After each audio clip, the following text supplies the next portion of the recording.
Olá a todos, sejam muito bem-vindos a mais uma jornada de descoberta e emoção. Hoje, eu quero começar convidando você a visualizar uma imagem muito simples, mas profundamente poderosa. Imagine uma pequena semente enterrada na escuridão da terra. Para ela, aquele momento pode parecer o fim, um lugar frio, apertado e solitário. Mas nós sabemos a verdade, não é? Sabemos que aquela escuridão não é um túmulo, mas sim um útero. É o começo de algo magnífico. Hoje, vamos folhear juntos as páginas invisíveis de uma obra que toca exatamente nesse ponto nevrálgico da existência humana. O livro Sementes da Alma, para a coragem e o amor à vida. Este não é apenas um livro, é um espelho onde vemos refletidas nossas próprias lutas, nossos medos, mas principalmente nossa capacidade infinita de superar e amar. Vamos começar nossa conversa com uma das metáforas mais belas e, ao mesmo tempo, mais dolorosas sobre o crescimento, que é a história da borboleta. O livro nos conta sobre um homem que encontrou um casulo de uma borboleta. Um dia, uma pequena abertura apareceu. Ele sentou-se e observou a borboleta por várias horas, enquanto ela se esforçava para fazer com que seu corpo passasse por aquele buraco minúsculo. Então, pareceu que ela havia parado de fazer qualquer progresso.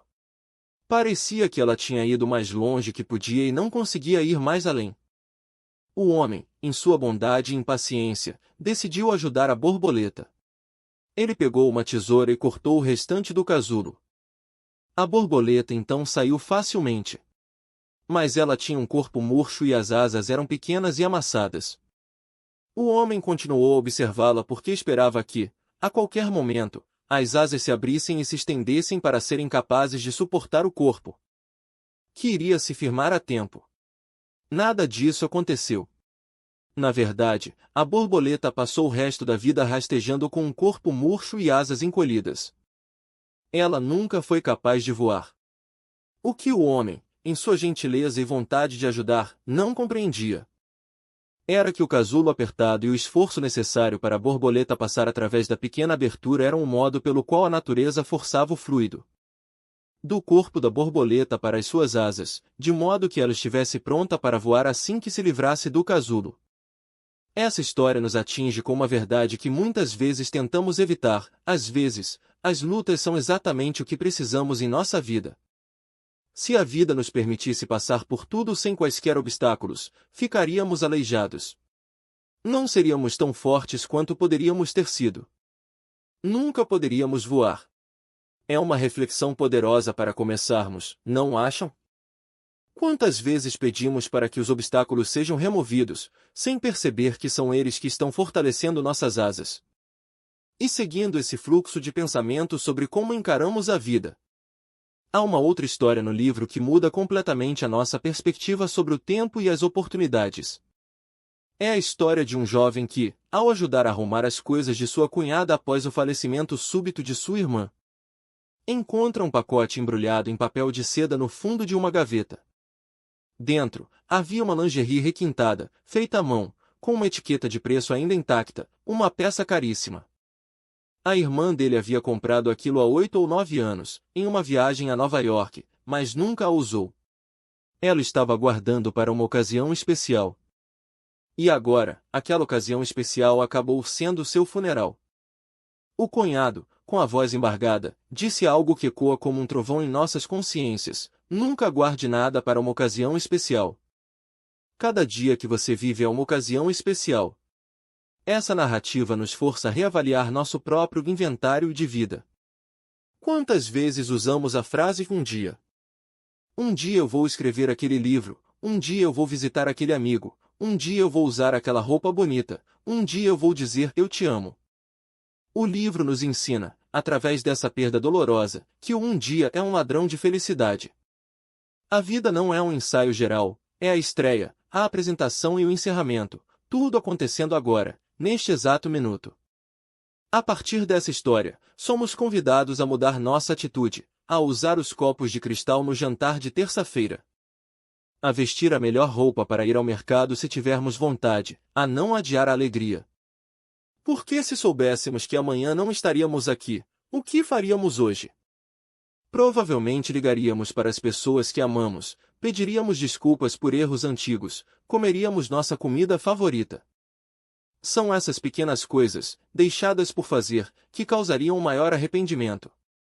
A lição é clara: a vida deve ser uma experiência a ser saboreada, não apenas suportada ou adiada.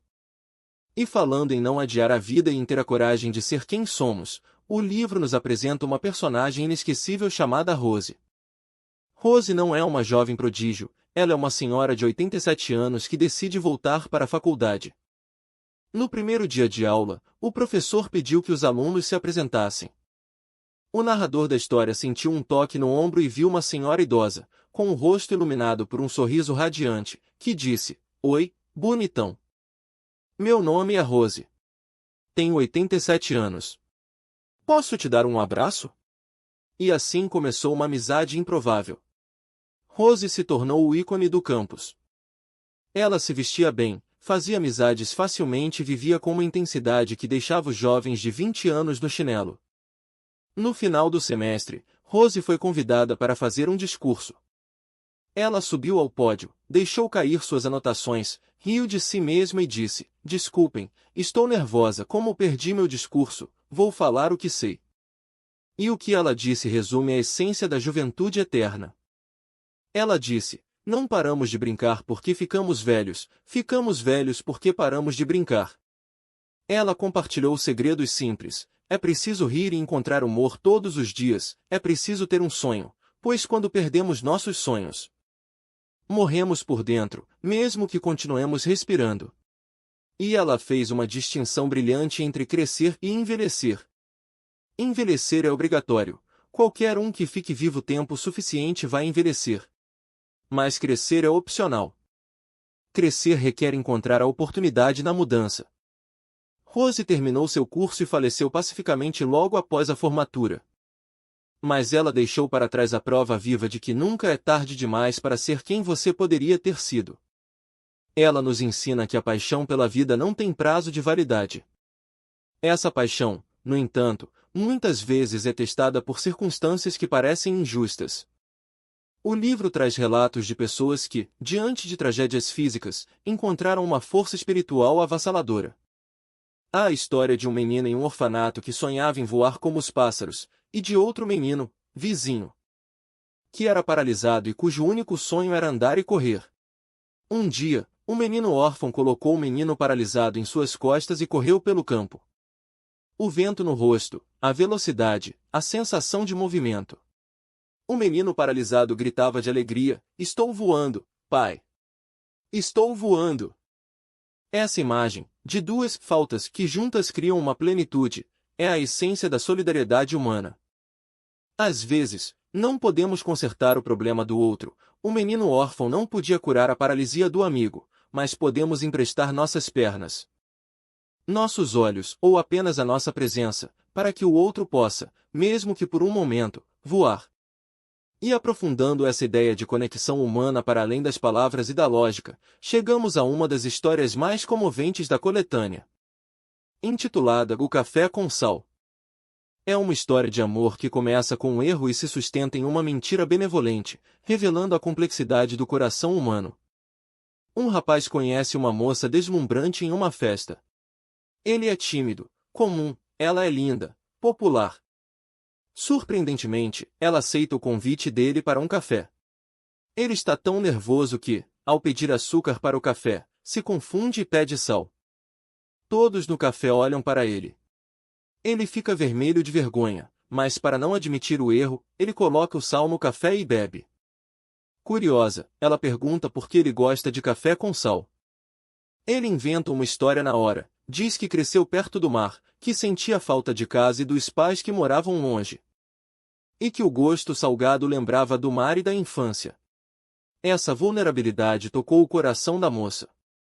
Ela pensou: um homem que ama tanto seus pais e sua casa deve ser um bom homem. Eles começaram a conversar, a se abrir, e eventualmente se casaram e viveram felizes por décadas.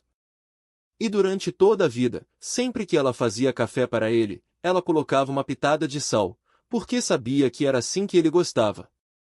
40 anos depois, quando ele faleceu, Deixou uma carta para ela revelando a verdade: ele odiava café com sal. Aquele tinha sido o pior gosto do mundo. Mas ele bebeu aquele café salgado por toda a vida, sem reclamar. Porque aquele pequeno erro no primeiro encontro foi o que abriu o coração dela para ele. Ele escreveu que, se tivesse que viver tudo de novo, beberia o café com sal novamente, só para tê-la ao seu lado. Quando alguém perguntava à viúva qual era o gosto do café com sal, ela respondia com lágrimas nos olhos: é doce. Essa história transcende a ideia de honestidade brutal. Ela fala sobre o sacrifício silencioso que fazemos para preservar a felicidade de quem amamos.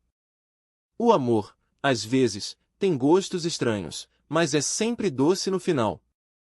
Mas o amor também se manifesta na aceitação e no perdão, especialmente nas amizades. O livro nos apresenta a história do vaso quebrado. Duas amigas inseparáveis, Amy e June, cuja amizade começou aos 4 anos de idade com a troca de um pequeno vaso de cerâmica azul. Elas cresceram juntas, compartilhando segredos e dores.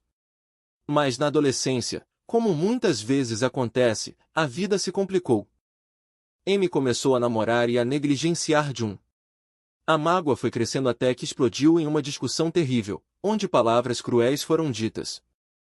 Amy saiu batendo a porta e, com o impacto, o vaso azul, símbolo da amizade delas, caiu e se quebrou em 1000 pedaços. Parecia o fim. 1 ano se passou. No aniversário de June, a campainha tocou. Era Amy, segurando um pequeno pacote. Dentro havia uma pulseira e um bilhete simples: sinto muito. Apenas 3 palavras, mas carregadas de arrependimento e desejo de reconciliação. Elas choraram e se abraçaram. June percebeu que, assim como o vaso quebrado poderia ser colado, a amizade também poderia ser restaurada. As cicatrizes, ou as rachaduras no vaso, permaneceriam, é verdade. Mas um vaso colado, com sua história e suas marcas de sobrevivência, pode ser ainda mais valioso do que um vaso perfeito que nunca foi testado. Essa narrativa nos lembra que o orgulho é uma barreira solitária. Perdoar não é esquecer o que aconteceu, mas é escolher valorizar a pessoa mais do que a mágoa. E falando em valorizar as pessoas, não podemos deixar de mencionar a história do pai e seu terno barato. Um menino que sentia vergonha do pai porque ele sempre usava roupas velhas, desgastos e sapatos pesados de trabalho. Enquanto os pais dos seus amigos usavam ternos e trabalhavam em escritórios. O menino sonhava em ter um pai elegante. Um dia, para o aniversário de casamento, o pai comprou um terno em uma loja de departamentos popular, nada chique. O menino se sentiu humilhado quando o pai usou aquele terno barato na sua formatura. Anos depois, após a morte do pai, o filho, agora adulto, encontrou aquele terno guardado. Ele percebeu que o pai só tinha aquele terno. Todo o dinheiro que o pai ganhava com seu trabalho duro, usando aquelas roupas velhas e sujas de graxa, ia para pagar os estudos do filho. Para comprar as roupas da moda que o filho exigia. O filho vestiu o terno do pai para o funeral. Ficou grande, desajeitado, mas ele nunca se sentiu tão orgulhoso. Ele finalmente entendeu que a verdadeira elegância não está no tecido que vestimos, mas na dignidade do sacrifício que fazemos pelos outros. A vergonha se transformou em uma gratidão tardia, mais profunda.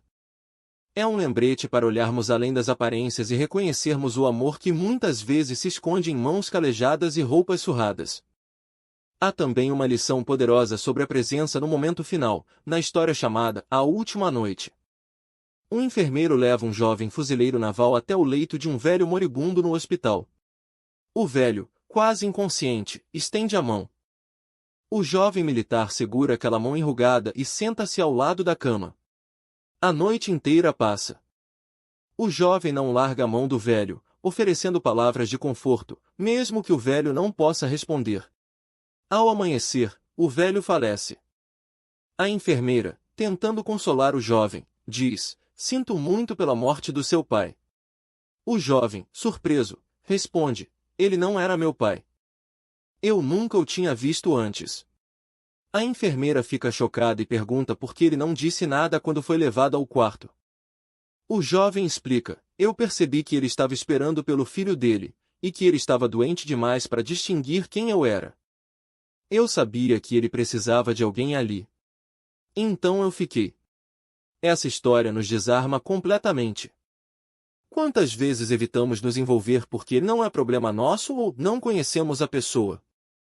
Aquele jovem soldado entendeu algo fundamental. Naquele momento, a identidade não importava. O que importava era a humanidade. Ele ofereceu o presente mais precioso que alguém pode dar, sua presença, seu tempo e seu conforto para um estranho que partia. Isso nos questiona: estamos dispostos a segurar a mão de alguém, metaforicamente ou literalmente, apenas porque eles precisam? Sem esperar nada em troca, nem mesmo reconhecimento? E para encerrar nossa jornada pelas sementes da alma, quero trazer a história de Annie Johnson. Uma mulher negra, no início do século XX, que se viu sozinha, com 2 filhos pequenos e quase nenhum dinheiro, após o fim de seu casamento. Ela poderia ter desistido. Poderia ter aceitado a pobreza como destino. Mas Annie olhou para os filhos e decidiu que não era uma resposta. Ela não tinha habilidades especiais, mas sabia cozinhar. Ela começou a fazer tortas de carne. Carregava pedras em baldes para testar sua força antes de começar a carregar as tortas e o braseiro para vendê-las aos trabalhadores das fábricas. Dia após dia, faça chuva ou faça sol, Annie estava lá. Com o tempo, sua banca móvel virou uma barraca, e a barraca virou uma loja. Anos depois, ela era uma empresária respeitada. Annie não apenas sobreviveu, ela reescreveu seu destino. Ela nos ensina que, quando o caminho à nossa frente parece bloqueado, temos a capacidade e o dever de construir uma nova estrada. Não importa quão humildes sejam nossos recursos iniciais, sejam tortas de carne, um sorriso, ou apenas a vontade de não desistir, eles são suficientes para começar. Ao fecharmos este livro imaginário hoje, o que levamos conosco? Levamos a certeza de que a vida é feita de escolhas. Podemos escolher ver o casulo como uma prisão ou como uma preparação. Podemos escolher guardar a melhor roupa para um futuro incerto ou celebrar o hoje. Podemos escolher a amargura ou o perdão. Podemos escolher a vergonha ou a gratidão. As histórias de sementes da alma não são contos de fadas onde tudo é perfeito. São histórias de pessoas reais, com dores reais, paralisia, luto, pobreza, solidão. Mas o fio condutor que une todas elas é a atitude. É a semente interna que decide germinar apesar da falta de luz, apesar da terra seca. Então, meu convite para você hoje é: qual semente você vai regar? A semente do medo ou a semente da coragem? A semente do ressentimento ou a semente do amor? Lembre-se do café com sal. Às vezes, o amor exige que engulamos algo amargo com um sorriso, porque a felicidade do outro é o nosso doce. Lembre-se da borboleta, sua luta de hoje é a força das suas asas de amanhã. Leve essas histórias com você. Deixe que elas sejam um adubo para os seus dias difíceis. E, acima de tudo, nunca se esqueça de que você, com todas as suas falhas, cicatrizes e medos, tem dentro de si um jardim inteiro esperando para florescer. Basta um pouco de sol, um pouco de chuva e muita coragem. Obrigado por me permitir compartilhar essas sementes com você hoje. Que elas cresçam fortes e belas em sua vida. Até o nosso próximo encontro, continue cultivando sua alma. Um grande abraço.